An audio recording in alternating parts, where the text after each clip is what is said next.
Ladies and gentlemen, when someone you trusted, someone you loved, hurts you, the first instinct is to react, to cry, to question your worth. But what if I told you the most powerful response isn't revenge or silence? It's confusion, not chaos, not games, but intentional, elegant confusion. The kind that says, you don't get to mess with me and think you still know me. Let me show you how. When a man hurts you, the first thing he expects is a reaction, and not just any reaction, an emotional one.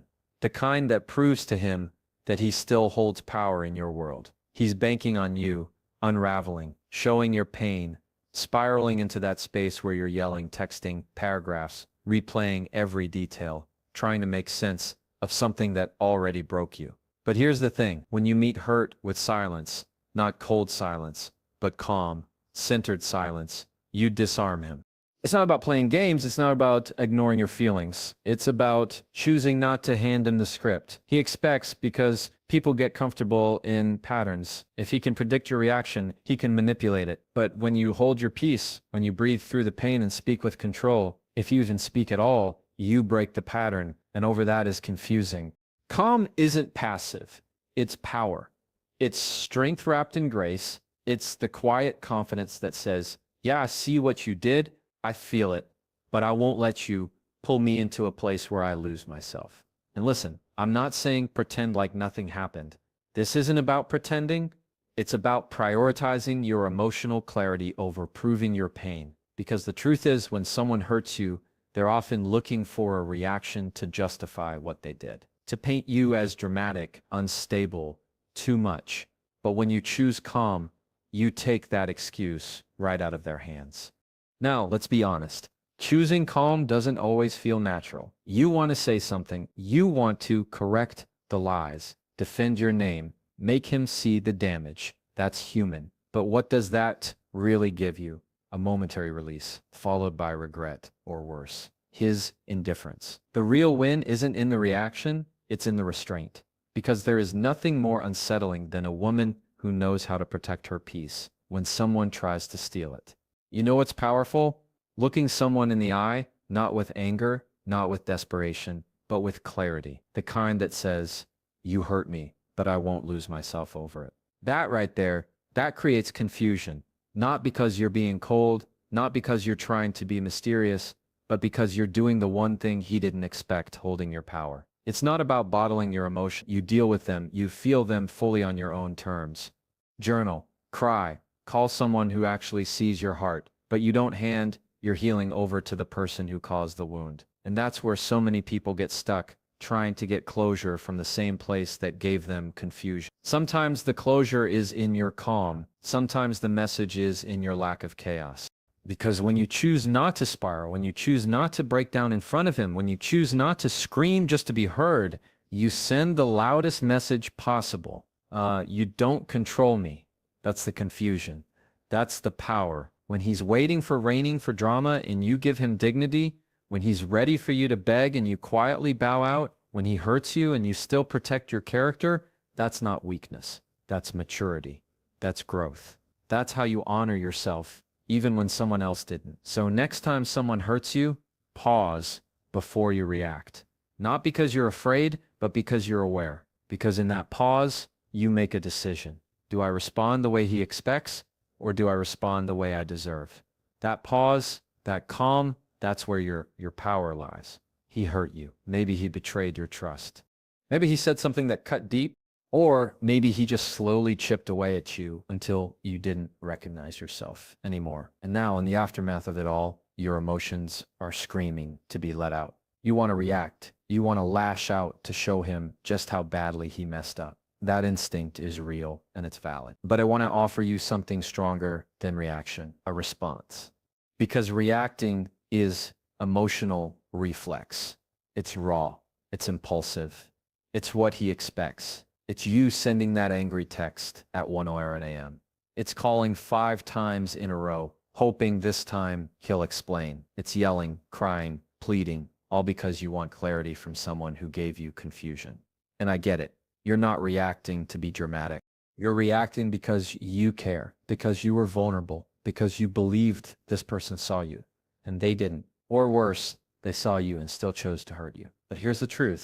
Reaction might feel satisfying for a second, but it almost always hands him back the power. It gives him a version of you that's not rooted in your worth. It's rooted in your pain. And when someone sees you only through the lens of your pain, they'll never fully understand your value. That's why you choose to respond instead. Responding is not about suppressing your feelings.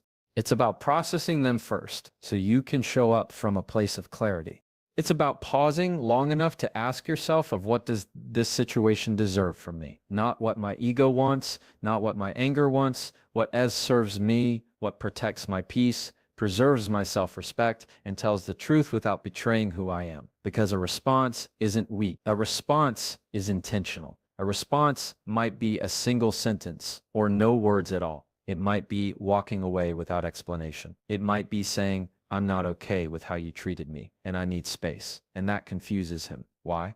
Because he can't predict it. He doesn't know how to handle calm power. He knows how to handle chaos. He knows what to do when you spiral. He deflects. He denies. He doubles down. But when you're composed, when you're collected, that leaves him nowhere to hide. No distraction, just the mirror of your strength. Responding also creates space for you to see things clearly. Because in the heat of a reaction, you're not always seeing that you're seeing the pain. And pain has a way of convincing us we have to prove ourselves. But your worth isn't proven by how loud you cry or how hard you fight to be understood. Your worth is proven in how you protect your peace. Even when it's hard, there's a version of you that's grounded. That version doesn't need to chase. She doesn't need to beg for explanations. She already knows that how someone treats you is a reflection of them, not you. And when you respond from that place, when you choose grace over retaliation, when you choose self-respect over a revenge, that's the part that shakes him, because he can't play with a woman who won't hand him the remote to her emotions. He hurt you, and you still chose to respond with intention. That's not weakness. That's power. That's how you shift the dynamic. Not by trying to control him, but by controlling you. You don't owe anyone the chaos they're trying to pull you into. You owe yourself peace. You owe yourself clarity. You owe yourself the ability to walk away with your head high, knowing that no matter how much someone tried to hurt you, you didn't let them steal your dignity. So the next time your heart is racing, your fingers are itching to type that message, your voice is rising. Pause, breathe, ask yourself, does this reflect who I want to be or just how I feel right now? If it's just the feeling, let it pass. Because feelings are temporary, but your response that shapes the story you tell about yourself. And when you respond instead of react, you stop giving him the power to define the next chapter. When someone hurts you, especially someone you are close to, it's natural to feel this tug to keep them close, even just a little. Maybe it's because part of you still wants answers. Maybe it's because their history, or maybe you just don't want to believe they could really treat you that way and still walk around like nothing happened. So what happens? You leave the door cracked open. You keep texting back. You still follow, still check in, still allow them to reach out whenever they feel like it. That little bit of access, it seems harmless at first, but that's the string they keep pulling. What confuses someone more than anything, especially a man who thought he had emotional access to you whenever he wanted, is when you shut the door all the way. And not with drama, not with a dramatic exit or a long speech. Just a quiet, firm closing of the gate. Because people don't expect you to go silent with dignity. They expect begging, chasing, or anger. They expect you to cling to the connection because you're hurt. But when you take your energy back, when you stop showing up in their life the way you used to, that shakes them, because access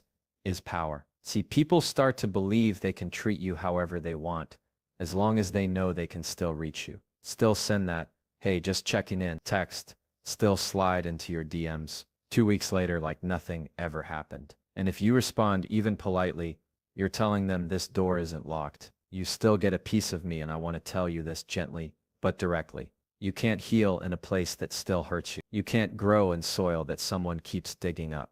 And you cannot reclaim your peace if you're still giving pieces of it away. There's a strength in choosing who gets access to you, not from spite, from wisdom. Because once someone shows you they're willing to hurt you, your responsibility becomes clear. Protect your space.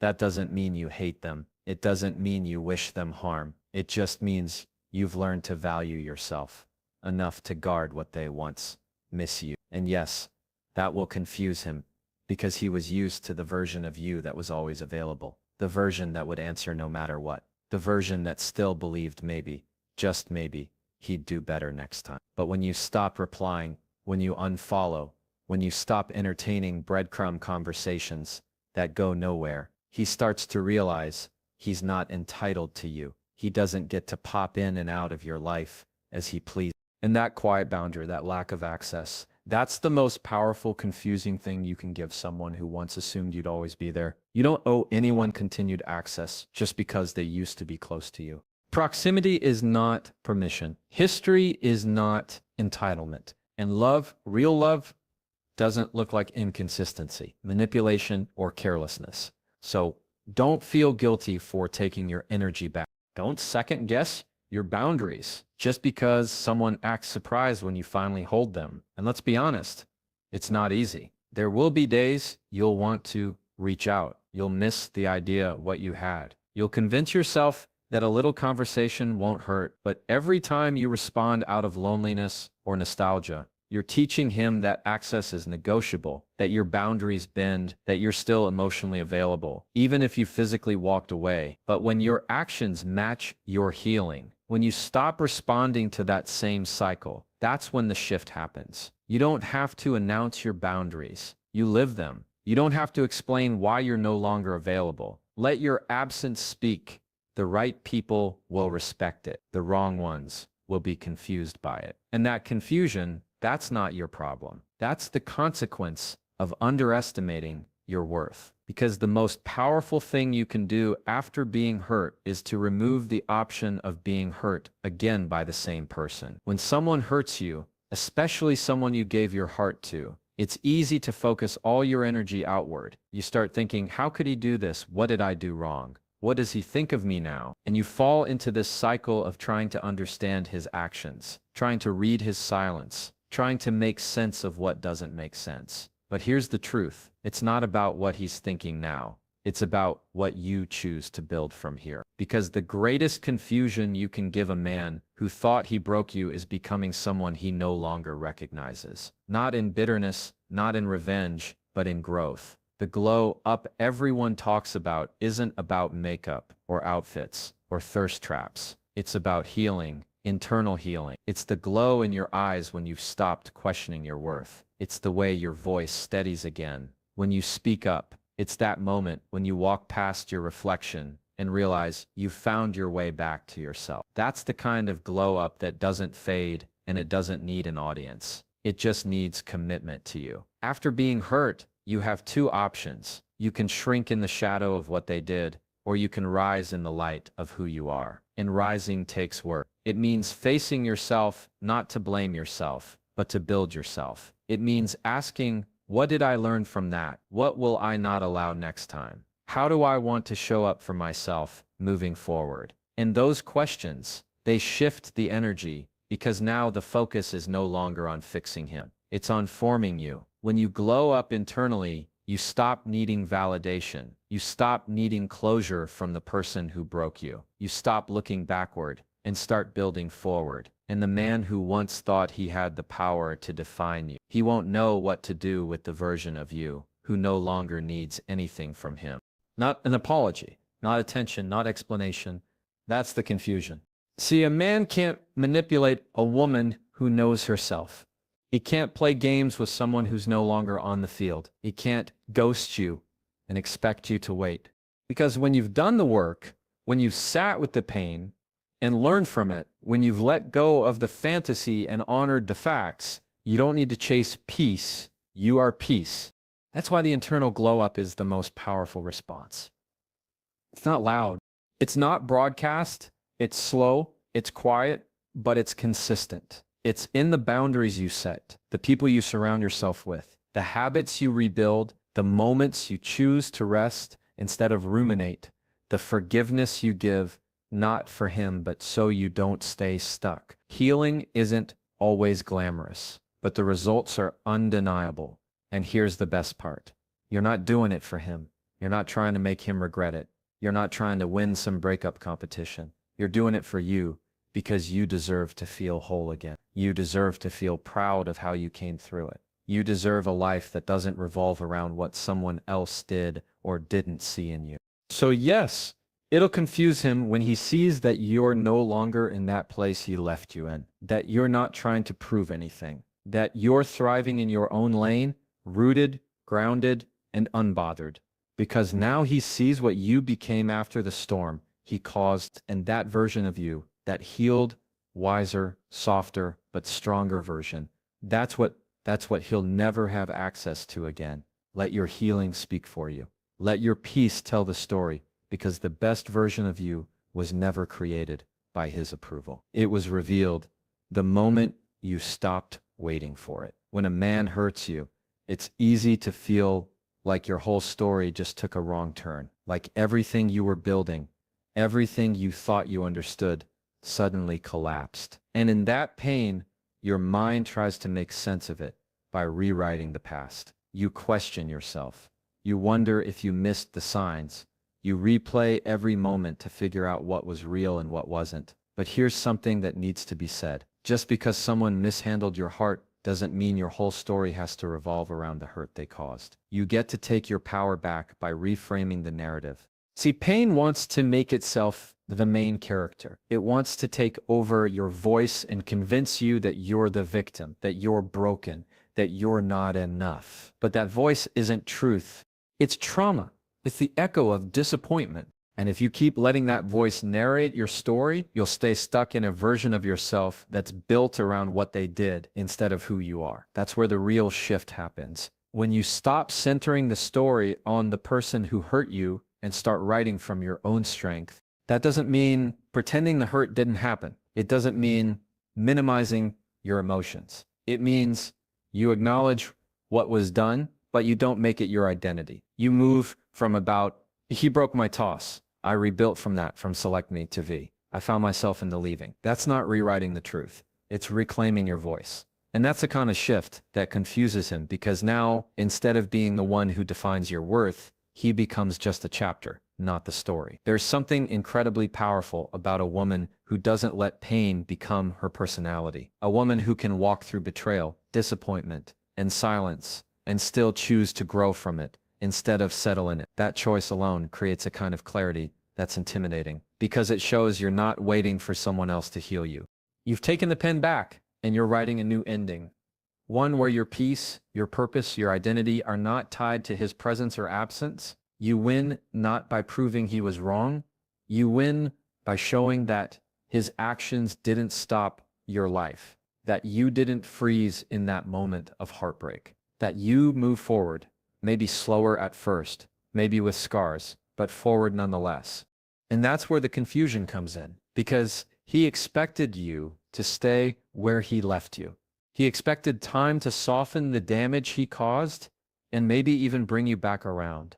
But when he sees that you didn't just survive, you grew, you glowed, you evolved. That's when it really hits. The truth is, not everyone who hurts you will come back and say they're sorry. Not everyone will understand what they did, and many won't ever try. But closure doesn't come from them. It comes from the way you decide to end that chapter.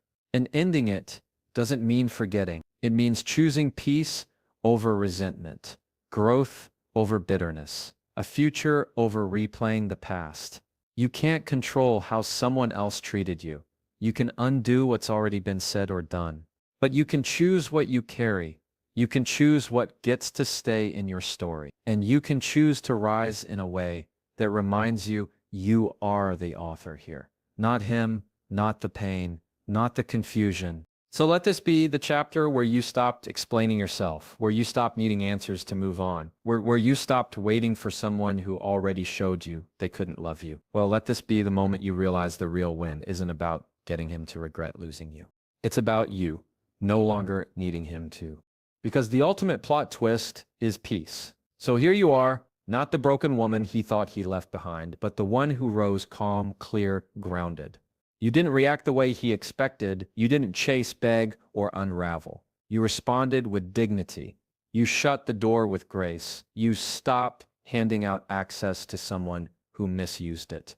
And you turned all that pain inward, not to hide it, but to heal it. You became stronger, softer, smarter, all at once. And now you're not trying to confuse him. You, Vaf, are the confusion. Because nothing unsettles someone more than realizing they no longer know how to reach the version of you they helped create, the version that glows without their validation, that walks away without turning back, that reclaims the narrative without needing their apology. He thought he ended something, but really he started your becoming,